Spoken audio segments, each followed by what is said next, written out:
Investigators say Diego Suero raised money to hide those gang members inside of this home. This year, the gang safe house in New Jersey. There were reports of a bomb squad being brought out this way. We're just being moved over. And you can see those officers right now telling us to back up. People in the South Bronx, they do want to get tested. Check out this line outside the City MD.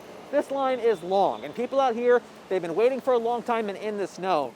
And for a while, too. How long have you guys been out here? An hour and 15 minutes. An hour? And you're all the way back here? He said, I'm going to bring the whole squad down. Everyone who's been working hard tonight. They've been busy fixing a lot of these, a lot of tires. We found these signs all over the borough, and if you are selling your test strips, you might be contributing to an even larger problem. If you're buying them, you could be putting your health at risk. This 5-story building has already been evacuated. Red Cross, you can see them right over my shoulder. They've been meeting with people that are out here displaced out of their home. But can playing too many video games lead to a mental health disorder? According to the World Health Organization, it can. You talked about small businesses a little bit and helping them out. How can the city help you small businesses out in our neighborhood, especially in Arthur Avenue, where there's so many, family businesses there? More than a dozen men charged in the murder of Lisandro Guzman Feliz. All but one hit in the tri-state area. We even had one tip. Came into Brooklyn that there were 6 of them out in Paterson, New Jersey. Paterson, New Jersey, we got it to them. They went in and grabbed 6 of the individuals out there. These gang members thought they could get away. They thought they could escape. They thought that they could take that trip that's less than an hour from New York City to New Jersey and not get caught. But they did at that safe house in Paterson, New Jersey. When the police came out, so they put a couch tape in a hot block, and then they say everybody stay in the house, nobody get out. A neighborhood in fear. Yeah, they'd be surprised. When I feel that, I think of selling my house and moving. 6 Trinitarios gang members accused of killing Junior were arrested by Paterson police in June of 2018. The gang safe house, next to where kids play and walk home from school. A year after Junior's murder, boarded up, a lock on the front door. We spoke to neighbors who described this area as being quiet, but they say when these men moved into this home, they were anything but quiet. They were partying in the backyard. They were bringing over, they say, underage girls, staying up late at night, and if they were staying under the radar, or at least trying to, they weren't doing a very good job at it. Hiding in this home, Manuel Rivera, Antonio Santiago, Jonaiki Martinez Estrella, Danel Fernandez, Jose Muniz, and Jose Tavares, who according to police jumped out of the window and ran to the back of the home, going up the stairs to a second-floor apartment. Investigators say Diego Suero raised money to hide those gang members inside of this home. This year, the gang safe house in New Jersey. And right here, check this out, 157. According to investigators in court, that means a real Trinitario. We know, and we've always seen a tie between New Jersey and New York's Trinitario population. They go back and forth. Edwin Torres is a special agent with the New Jersey State Commission of Investigation, an independent agency focusing on street gangs and organized crime. This one kid's dead, and for what? To be a part of an organization that absolutely could care less. A violent gang, largely funded by deceit and the drug trade. Second most profitable thing that they do, credit card fraud and identity theft. When you're traditionally looking at them as a drug organization, now we have to retool and look at them differently for financial crimes, white-collar crimes. There's a case that happened in Jersey here where a kid joined a gang at 12 and was dead by 13, and the person that killed him was 16. Junior didn't make it to 16. The teen killed at 15 years old by an organization that weaponizes fear. The same fear law enforcement wants to strike in gang members by putting them behind bars. And a community that isn't afraid to speak out against their terror. There's no place in my heart for that. So we look at each other, everybody. You look out for each other? Yeah. The DEA says the Bronx is being used as a heroin mill, so we got in one of these to find out why. The city of New York, a population of more than 8.4 million people. New York City is ground zero for heroin trafficking in the United States. That's James Hunt, special agent in charge of the DEA for New York, talking exclusively with News 12 from the sky above the Bronx. We're going to enter the Hudson about 3 to 4 miles north of the George Washington Bridge. In one of the DEA's largest helicopters, taking us to the locations of some of the largest heroin trafficking busts in the Bronx. We're rolling up on the 238 location right now. The chopper is loud. He tells us the Bronx is being used as a heroin mill by gang members and Mexican drug cartels for massive drug operations. So they're packing the drugs in New York, places like the Bronx, and distributing to other parts all across the country. Yeah, New York is the hub. And for the Northeast, it arrives here first, and then it's dispersed in one of the smallest cities throughout the Northeast. The Bronx's easy access to highways make it a prime area to set up shop. Right in that area you're looking at now. It's right off 95, a short distance from Route 80, which crosses the country. Almost there. And from most sections of the Bronx, you can get on a highway within a few minutes. They might pay $50,000, $60,000, $70,000 per kilo for the Mexican cartels and sell it to another trafficker here in the States for $80,000. They make $10,000 just passing through the hands once. In May 2015, the biggest drug bust in New York State history. Drug organizations throughout New York City and in the surrounding area will be scrambling to find heroin. And they were. 150 pounds of heroin seized, $2 million in cash taken from the Fieldson section in the Bronx. The drug's street value, $50 million. We spoke with the New York City Special Narcotics Prosecutor, Bridget Brennan, who said the bust had immediate impact, affecting supply in Long Island and New Jersey. And we know that because we heard it on wiretaps that we were running. And we heard it not only in the city, but regionally. Brennan says law enforcement's goal is to control the supply while focusing on prevention and treatment. It's made more difficult when dealing with the violent cycles of the cartel. They have a seemingly endless supply of cash, and like the Fieldson case, are willing to risk it all to make money and get people addicted. In that case, we also seized a couple of $1 million, which was going to be the payment for this load and part of a down payment on the next load that was coming in. That's the level of criminal that we're talking about. There have been numerous busts since then, the DEA helping build cases from the ground and sky, and the Special Prosecutor's Office eventually putting traffickers behind bars. Once we make the case, I can't think of a situation where we've had an acquittal. The city uses wiretaps to track gangs and cartel members down, Brennan's team using them in court to build a case. But tracking them down is what's complicated. It's an elaborate system. We've seen stuff smuggled, narcotics smuggled in tombstones, prostheses, fake legs. The cartels also operate in cells. The DEA saying many members have no clue they're operating blocks away from each other, working for the same people. And when rival cartels cross paths, that's when law enforcement says blood spills onto the streets. That's what you see when they have the violence comes into drug trafficking. It's wars. They're competing for a piece of the marketplace. The Sinaloa cartel, the biggest, everybody wants a piece of their market. The DEA says the cartel prefer to operate in secret. These locations all near major heroin trafficking busts, near parks, tracks, highways, and in some cases, the suburbs. Law enforcement doesn't see them slowing down anytime soon. In fact, they're just looking for what's next. Fentanyl is coming in from Mexico, but it originates in China.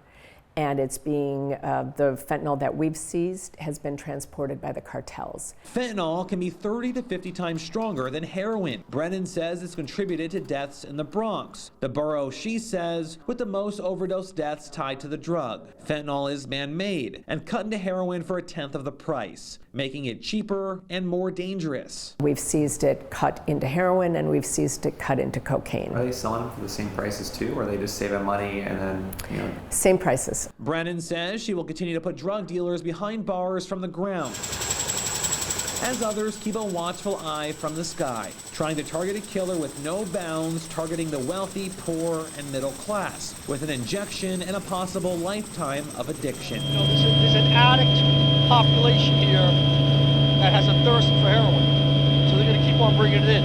They're not taking a hiatus, or vacations. We know that this thing is going to triple by New Year's and certainly through the holidays. Doctors are getting ready for the winter. If we are not well behaved and we don't listen to public health experts, then we will have to, in this building, like we did in the spring, move to a higher tier where we have more and more patients.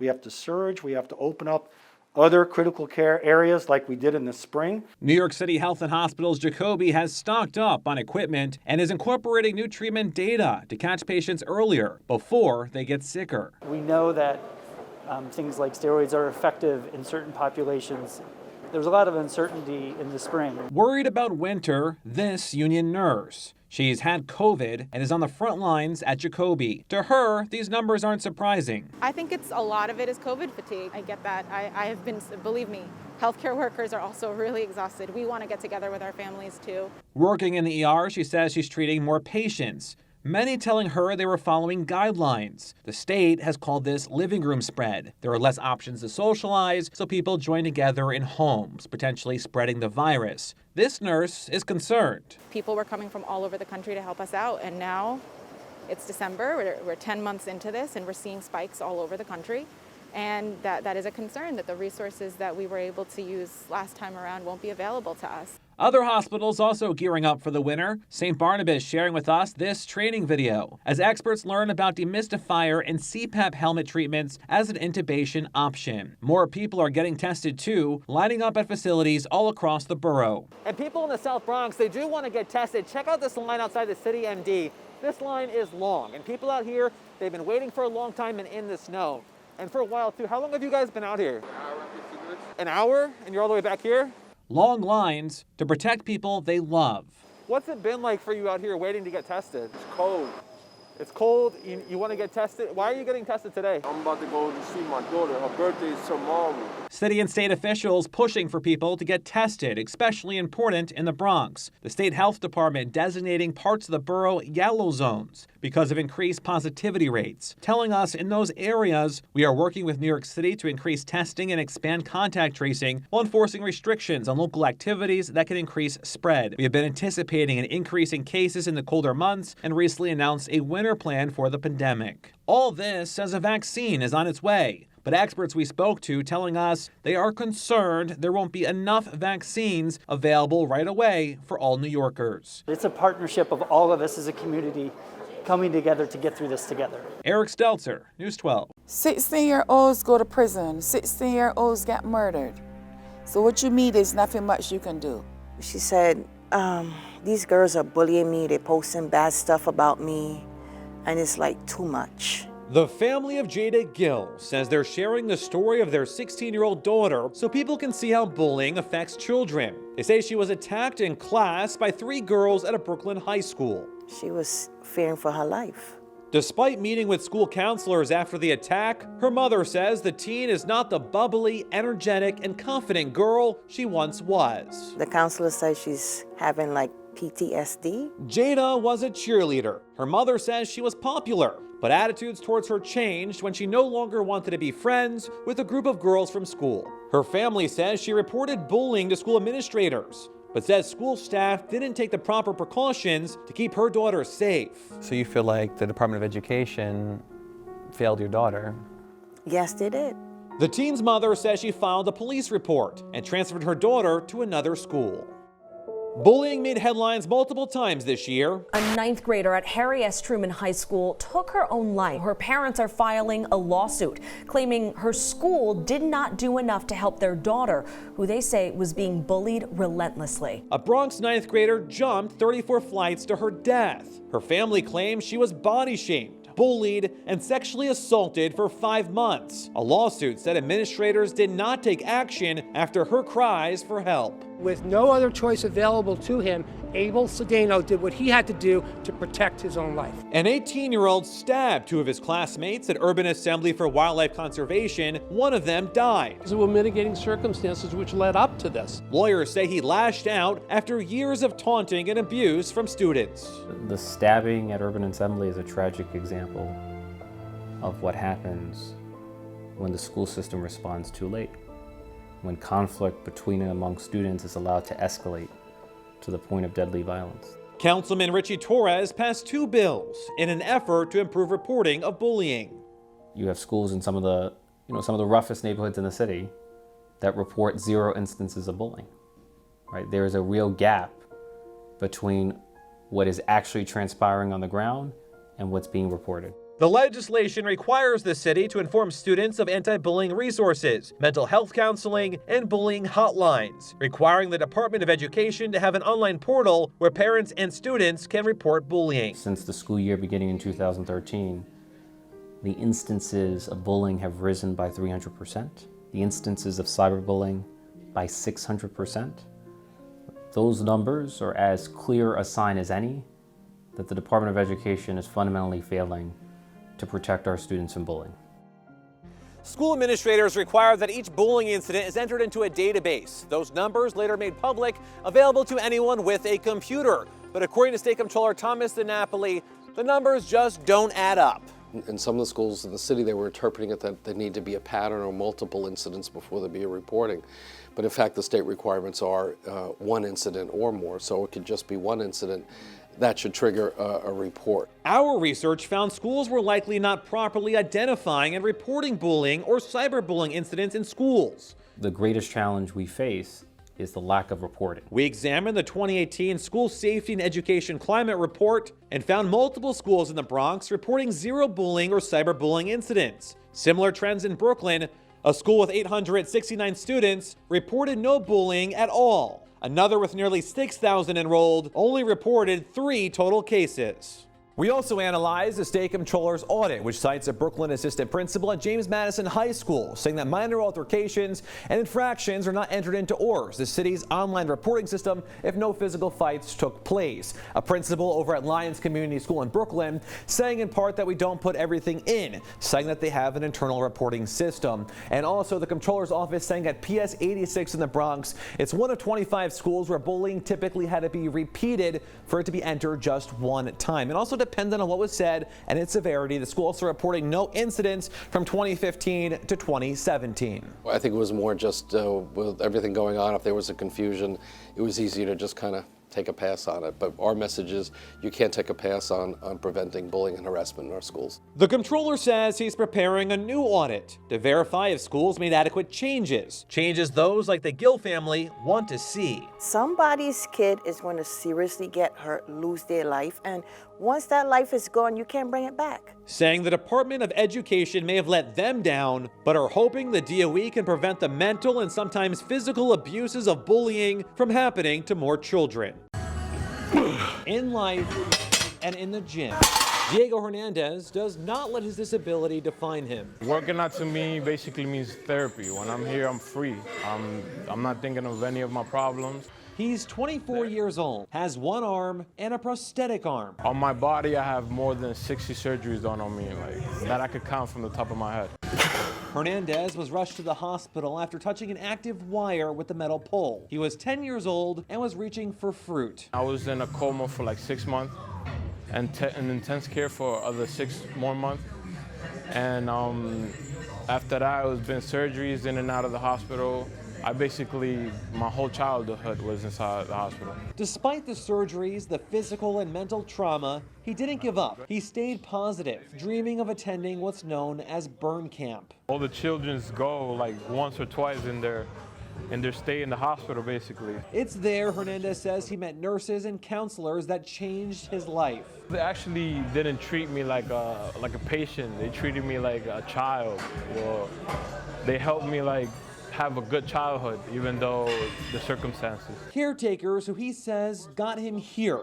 Hernandez recently competed in his first powerlifting competition, training for it at this powerhouse gym in the Bronx. While he does have one arm, it's severely burned and doesn't work like it used to. My hand is basically gripped down like that, so I barely open it, so I push my fingers with this hand and grab tightly.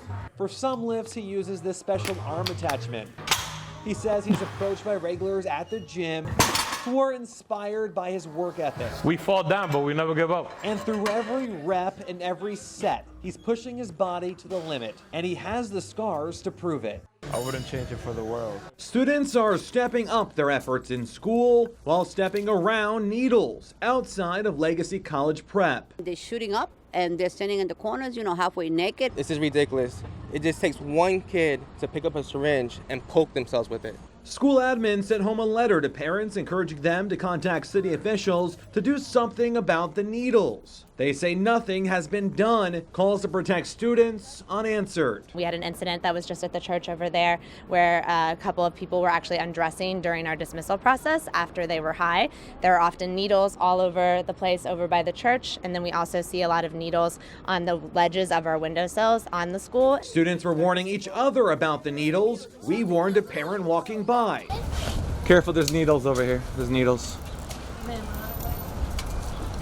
You're welcome. Some students unaware of the hazards, including large amounts of feces just steps away from where they go to school. It's been nonstop. There's human feces here. They come and they do drugs here. They leave syringes everywhere. If you look around, there's syringes everywhere, literally less than 20 feet away from the school. Parents say they've reached out to the 40th Precinct and Councilwoman Diana Ayala for help. The councilwoman telling us, I share the same concerns local residents and parents have about the drug activity on East 145th Street. I am working diligently with the mayor's office and various city agencies to ensure we are connecting people to treatment and addressing all safety and sanitation concerns. Our neighborhood is in the midst of a severe opioid crisis, and we must participate in a comprehensive approach to combat it. Legacy College Prep educating children in grades 6 through 8, and school officials tell us about 400 students are enrolled.